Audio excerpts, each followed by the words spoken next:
विश्व युद्ध का विषय है, युद्ध अच्छा है कि बुरा है ये बात अलग है। तो मैं विश्व युद्ध के बारे में थोड़ा सा आपको बता देता हूँ। पहले विश्व युद्ध में जो 1914 में शुरू हुआ, दूसरा विश्व 1939 में शुरू हुआ, उस वक्त क्या दुनिया की स्थिति हो गई थी, कितने करोड़ लोग मारे गए थे, सैनिक मारे गए। लोग समझते हैं कि सैनिक तो खैर मारने के लिए पैदा ही होते हैं और लड़ाई में जाते ही है सैनिक मारने के लिए, लेकिन उन लोग ये नहीं मालूम हुआ कि सैनिक के पीछे एक परिवार भी होता है, उनका घर भी होता है। और एक सैनिक के ट्रेनिंग करने के पहले उससे मैडम से बोली अखबार नहीं पढ़े, अखबार बंद कर दीजिए। उससे एक सैनिक को बनाने के लिए, भारत में सैनिक को बनाने कितना रुपया खर्च होता है, कितना साधन खर्च होता है, ये भी बहुत बड़ी महत्वपूर्ण बात है। देखिए, जहाँ तक क्योंकि ये इस संदर्भ में हुआ कि भारत पाकिस्तान में कॉन्फ्लिक्ट हुआ, तो मैं कुछ बातें आपके सामने रखना चाहता हूँ कि अभी अभी क्या घटना घटी। लड़ाई की बात की, हमने दिखा दिया दुनिया को, सब बहुत अच्छी बात है। उदया जी वो दूसरी वक्ता है, तो ये बोलते हैं तो मुझे श्यामनारायण पांडे की याद आ जाती है, तो हल्दी घाटी जिसने रखा थी। लेकिन ये एक ट्रेजेडी है सर, आपने शायद किसी कहा था, किसी व्यक्ति ने कहा कि पहलगांव में, कश्मीर में, जहां पर भारत की 50,000 सेना है, 50,000 सेना, तो दुनिया भर की चौकियां, दुनिया भर की चौकियां, आप कभी घूमने जाइए देखिएगा, मैं हूं लेकिन कुछ जिस दिन ये घटना घटी वहां कोई चौकी नहीं थी, कोई सिक्योरिटी गार्ड भी नहीं था, कोई सुरक्षा व्यवस्था नहीं थी। वहां से पीओके की जो सीमा है 400 किलोमीटर दूर है। 400 किलोमीटर चलने में, चाहे घोड़े से आए हो, गाड़ियां नहीं चलती, घोड़े चलते हैं, कितना समय लगता है 400। वो आए, इस तरह से आए, कितना समय लगा उनको, कहाँ छिपे होंगे, सब करके। हमारे जो पर्यटक भाई गए थे, बेचारे घूमने गए थे, अच्छे कपड़े पहन करके, अच्छे, हम लोग जब कश्मीर जाते हैं तो अच्छे कपड़े पहन के जाते हैं, उन्हीं कपड़े पहन खर्चा करते हैं, उनको मान के चले गए। इसको कहा गया ऑपरेशन सिंदूर। तो प्रश्न उठता है भाई क्या बात है, सिक्योरिटी कुछ नहीं, तो 26 को कैसे मान गए, तो 100-150 को मार सकते थे, 2,500 आदमी थे। ये प्रश्न का जवाब तो आज भी कल आपको देना वो जरूरी महत्वपूर्ण है। ये सब कुछ ठीक है, बचा नहीं सके थे। इसके बाद पुलवामा में ही हुआ था। पुलवामा में 40 सैनिक हमारे बिना लड़े शहीद हो गए 1 घंटे में। कोई एक आरडी ट्रक आया, विस्फोट करके चला गया, 40 सैनिक खत्म हो गए। कैसे हो गए साहब? सिक्योरिटी था, इंटेलिजेंस क्या चल रहा था। तो ये आपको शायद पता होगा, हमारे फौजी भाई जानते हैं कि आर्मी का बहुत बड़ा खर्चा होता है इंटेलिजेंस पर। आर्मी पर जितना खर्च होता है उससे ज्यादा खर्चा इंटेलिजेंस पर होता है। और इंटेलिजेंस का काम ये होता है कहाँ क्या मिलिट्री एक्टिविटी हो रही है, कौन हम पर युद्ध कर रहा है, कौन हम पर लड़ने जा रहा है, उसका पता लगाना, उसको इंटेलिजेंस बोलते हैं। वो हमारे यहाँ फेल हो गए और हम चुपचाप हैं। ये घटना पहले भी हुई थी, आपको याद होगा बंबई में जब अटैक हुआ था, ऐसे ही लक्ष्य हुआ था, उसमें हमारे होम मिनिस्टर को रिजाइन करना था, पाटिल साहब होम मिनिस्टर थे, गेट टू रिजाइन। जब चीन ने भारत पर आक्रमण किया था तो ऐसी स्थिति हुई, हमें मालूम नहीं पड़ा, हमारी सेना को पीछे हटना पड़ा। लेकिन उस वक्त भारत का जो रक्षा मंत्री था, प्रतिरक्षा मंत्री थे, बहुत बड़े लीडर थे, उनको रिजाइन करना पड़ा। ये जिम्मेवारी होती है, डेमोक्रेसी की बात करते हैं, डेमोक्रेसी की जिम्मेवारी होती है कि आपको रिस्पॉन्सिबिलिटी लेनी पड़ती है। सही बात है कि इसमें हमको डायरेक्ट जिम्मेवारी नहीं, प्रतिरक्षा मंत्री रिजाइन किया तो हमारे सैनिक बड़ी बड़ी होगी थोड़ी, होम मिनिस्टर रिजाइन किया तो क्या उसके बाद पुलिस अलर्ट होगी। लेकिन एक मैसेज देना पड़ता है, ये गलती हुई, बहुत बड़ी भूल हुई। और ऑल पार्टी मीटिंग में ये कहा भी गया, और पार्टी मीटिंग में आया भी कि हमसे चूक हुई है। आया तो चूक हुई तो हुई, कौन जिम्मेवार उस पर नहीं, कहीं कुछ नहीं। ये बहुत महत्वपूर्ण। एक बात बोली, जब अंग्रेजी शासन था भारत में, उसके बाद जब अंग्रेज यहाँ से गए तो अंग्रेज तो बड़े कुटी थे, पूरी दुनिया पर राज किया था अंग्रेजों ने।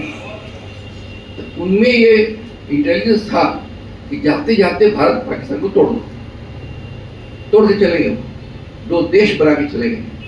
जानते थे कि दो देश बना लो, लड़ते रहेगा आपस में, और अभी तक जो ब्रिटिश नीति थी उसके हिसाब से हम लोग लड़ रहे हैं। हम लोग उनके जो कूटनीति थी उसका हम लोग पालन कर रहे हैं, अभी लड़ रहे हैं। अब पाकिस्तान के साथ हमारी लड़ाई, दुर्भाग्य ये है कि हमारी लड़ाई पाकिस्तान जैसे देश है, जो देश ही नहीं है, मैं तो उसको देश मानता ही नहीं। क्या कंट्री है पाकिस्तान? खाने का जुगाड़ नहीं उसको। सेना है, जो पाकिस्तान बना है मुस्लिम कंट्री में, इस्लाम के नाम पर बना। चलिए इस्लाम के नाम पर बन गया, कोई दिक्कत नहीं।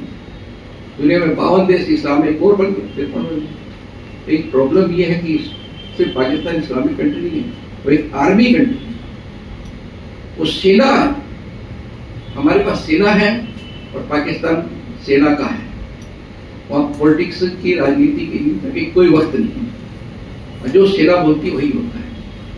और देखिए इस लड़ाई में हमको जो लगता है कि दो ही व्यक्ति को बहुत फायदा हुआ है।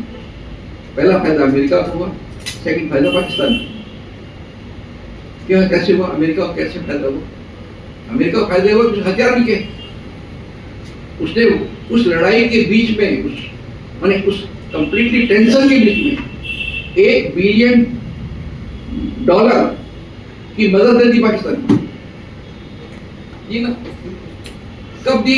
टेंशन के बीच में। टेंशन हो रहा है, हम लड़ रहे हैं, मुक्काबाजी कर रहे हैं, लड़ाई कर रहे हैं, अब तब तक एक आदमी आया जरा आपको 1 करोड़ रुपया दीजिए, तो क्या करेगा पाकिस्तान? IMF किसके इशारे पर चलता है बताना पड़ेगा। IMF टोटली स्लेव है अमेरिका का। अमेरिका ने उसको $1 बिलियन दिया। वो क्या करेगा? यूनिवर्सिटी खोलेगा, कॉलेज खोलेगा, धर्मशाला खोलेगा, सड़क खोलेगा, सड़क बनाएगा। वो क्या करेगा? आर्म्स खरीदेगा। आर्म्स कहां से खरीदेगा? वापस हुई अमेरिका। और हमको पाकिस्तान के बराबर रहने के लिए फिर हमको भी आर्म्स खरीदना पड़ेगा, तो हम भी वही अमेरिका में जाएंगे। तो हम सबका भाई बाप हो गया अमेरिका। इसीलिए जब राष्ट्रपति ट्रंप साहब ने कहा कि हमने लड़ाई बंद करवा दी, हम हो गया, बस बंद कर दिया, ताज्जुब ये होनी हुआ, लड़ाई तो बंद होनी चाहिए, बंद हुई भी और बंद होनी भी चाहिए। लड़ाई सारे वक्ताओं को कोई फायदा नहीं। लेकिन पहली बार ऐसा हुआ, किसी तीसरी ताकत ने डिक्लेयर किया कि हम लड़ाई बंद करेंगे। फिर उन्होंने कहा नहीं आपने कैसे बंद किया? तो हमने बंद करी। फिर देखा अमेरिका तो बढ़िया देश है, एकदम व्यापारी है, उसको देखा हमको व्यापार करना भारत से भी, पाकिस्तान से। तो उसने फिर थोड़ा सा बरोड़ा अपनी बात कि मैंने बंद नहीं कराई थी, मैंने सिर्फ मदद की थी, आई ओनली हेल्प थी। फिर आया रिएक्शन, तो 3-4 दिन में 3-4 तरह की बात बोल दी। तुम भी खुश, ये भी खुश, वो भी खुश, और अपना धंधा करो। तो बोला भी कि मैंने इंडिया पाकिस्तान को दोनों को बुला के किसी जगह पर उनका डिनर कराऊंगा, ये बोला। ये स्थिति है। अब देखिए भारत की क्या स्थिति है। थोड़ा आसमान में घूमने से थोड़ी जमीन पर आके बात करें।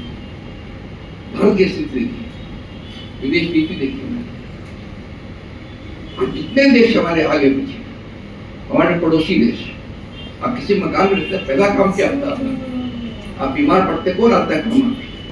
पड़ोसी आएगा। आपके भाई, आप रहते हैं शाम बाजार में, आपका भाई रहता है बालीगंज में, वो तो आते आते 4 दिन लग जाएगा, 4 घंटे लग जाएगा।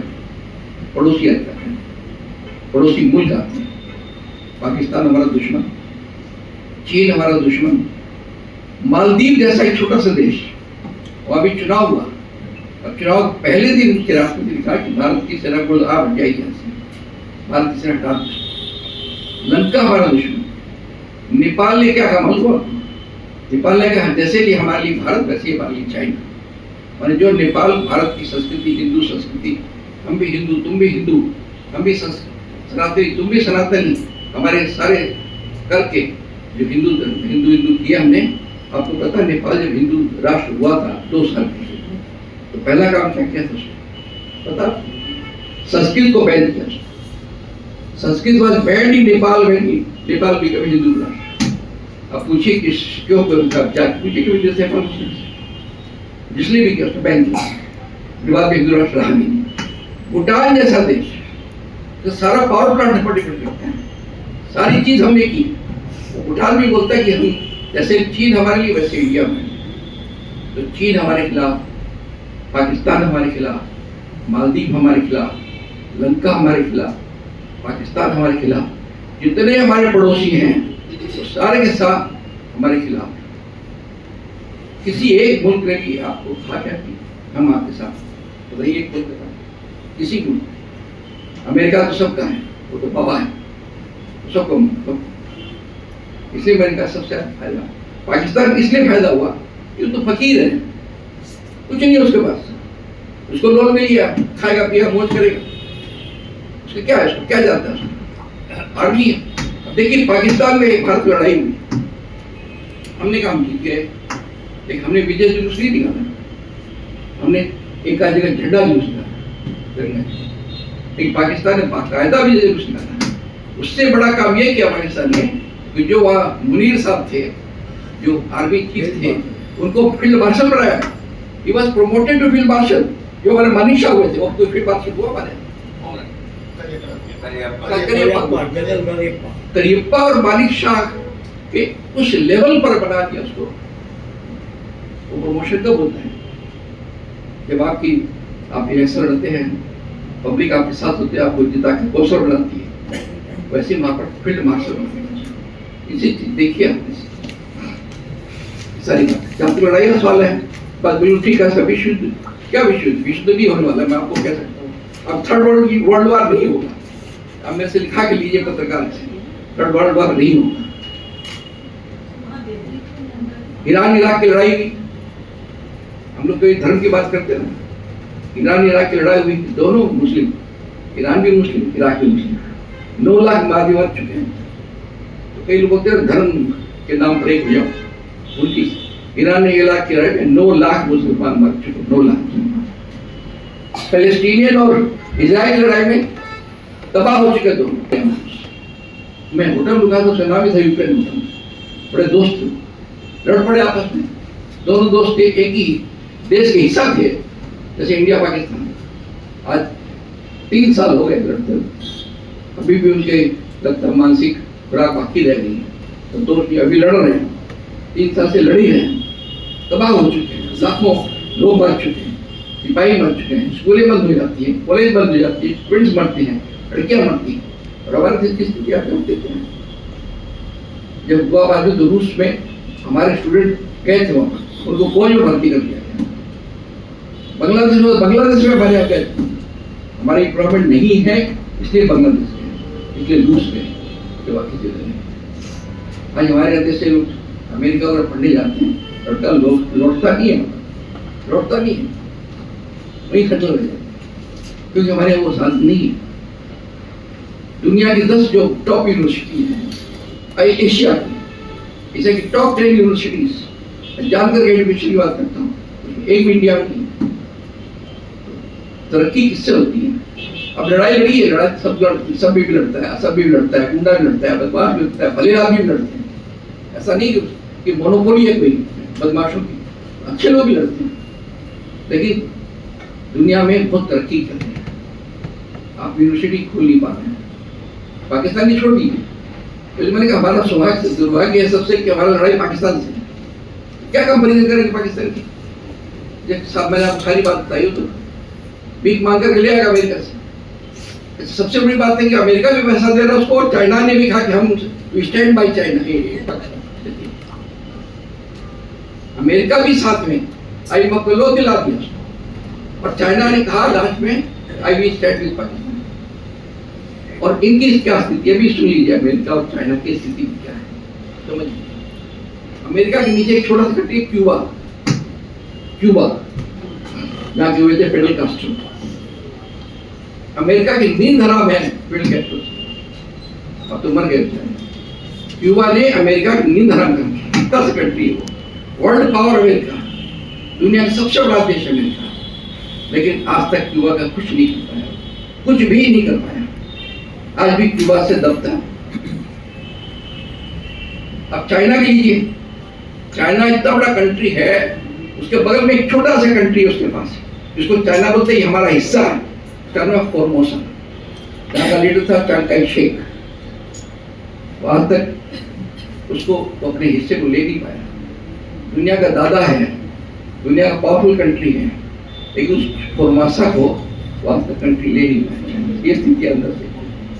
और मैं आपको और बात बता दूं, अब दुनिया में जो है पावरफुल जो होता है कंट्री, अब आर्मी से नहीं होता। Army will not decide who is the most powerful country. सबके पास न्यूक्लियर है, सबके पास आर्मी है, 5-5 लाख आर्मी है। अब होगा इकोनॉमिक पावर, आने वाला समय इकोनॉमिक पावर है, इकोनॉमिक पावर। इसीलिए अमेरिका ने कह दिया एप्पल को, तुम कारखाना नहीं लगाना इंडिया में।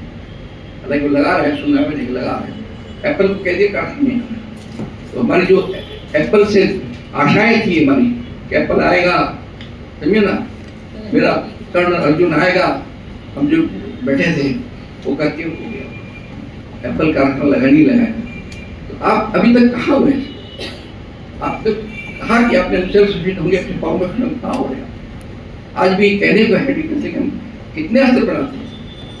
आज भी रेफर तो आपके फ्रांस से लेके आए 500 करोड़ का रेफर, 50 करोड़ का रेफर, 500 करोड़ का खरीदा। तो चलिए वो तो आपकी चीज क्या हो सकता। तो इस तरह की आप लड़ाइयाँ जो वैसे नहीं होगी। आज आप क्या सोचते चाइना इंडिया और अटैक करेगा? तो मैंने उस वक्त कई लोग कहा था कि चाइना पाकिस्तान इंडिया के झमेले में आएगा ही। कई लोग से मेरी बात है, और चाइना तब बोल रही है इंडिया की लड़ाई में वो पाकिस्तान के साथ है। इतना पागल नहीं है, तब अपना इंटेलिजेंस वो हमको लड़ाएगा, खुद दिए। ये सारी मैंने पिक्चर आपके सामने बताई। अब मैं थोड़ी हल्की फुल्की बात भी करता हूँ, बहुत गंभीर बात है, कुछ हल्की फुल्की भी होनी चाहिए। इसका नाश्ता भी है ना, नाश्ता